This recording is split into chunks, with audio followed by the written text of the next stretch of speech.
Chers internautes et amis, je viens vers vous au 51e jour de l'expérience des 100 jours de prière mondiale de l'Église adventiste du 7e jour pour vous apporter une très bonne nouvelle, vous parler de l'amour de Dieu.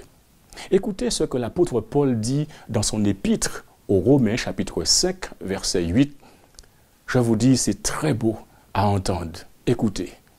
Mais Dieu prouve son amour envers nous, en ce que lorsque nous étions encore des pécheurs, Christ est mort pour nous. Oh, que c'est beau! Notons bien que le texte nous dit ici, Dieu prouve son amour envers nous.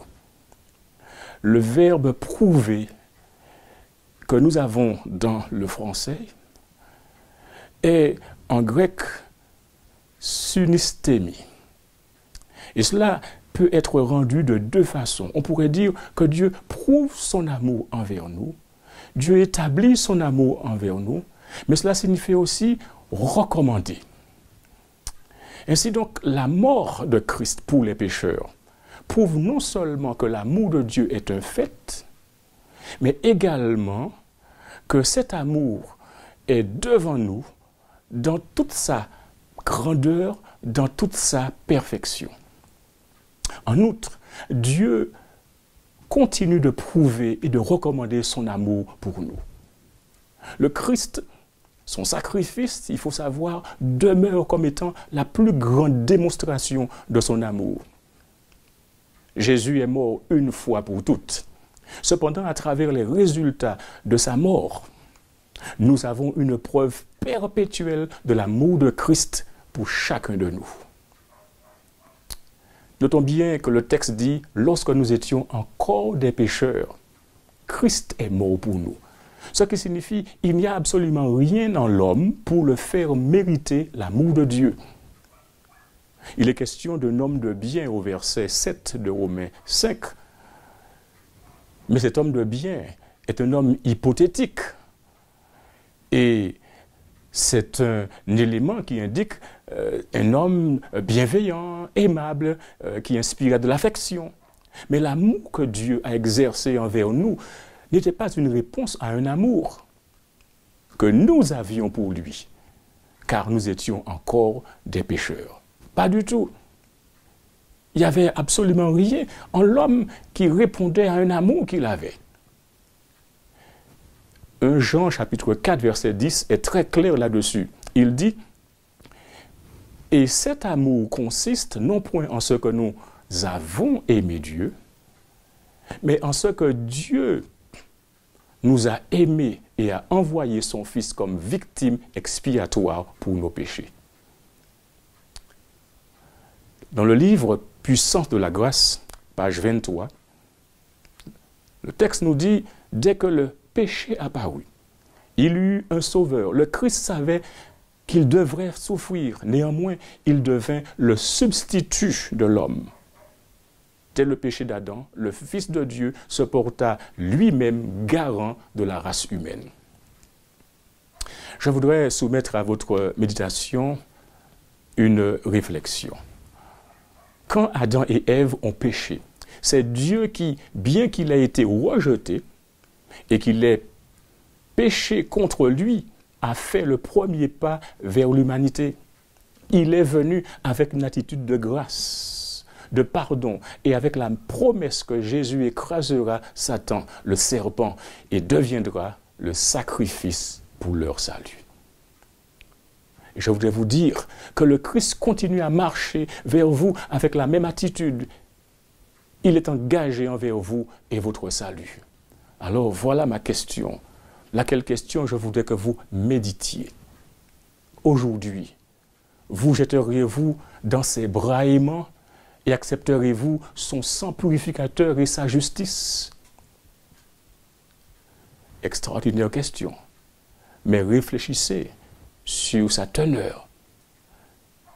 Et alors que vous le faites, je voudrais vous inviter à louer Dieu avec moi, parce qu'il a fait des choses extraordinaires.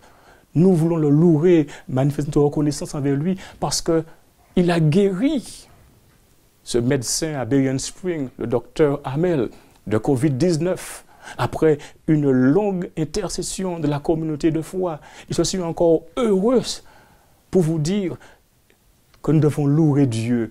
Louons Dieu pour la guérison du docteur Alonzo Smith, secrétaire exécutif de Greater New York Conference, parce que Dieu l'a délivré miraculeusement du Covid-19.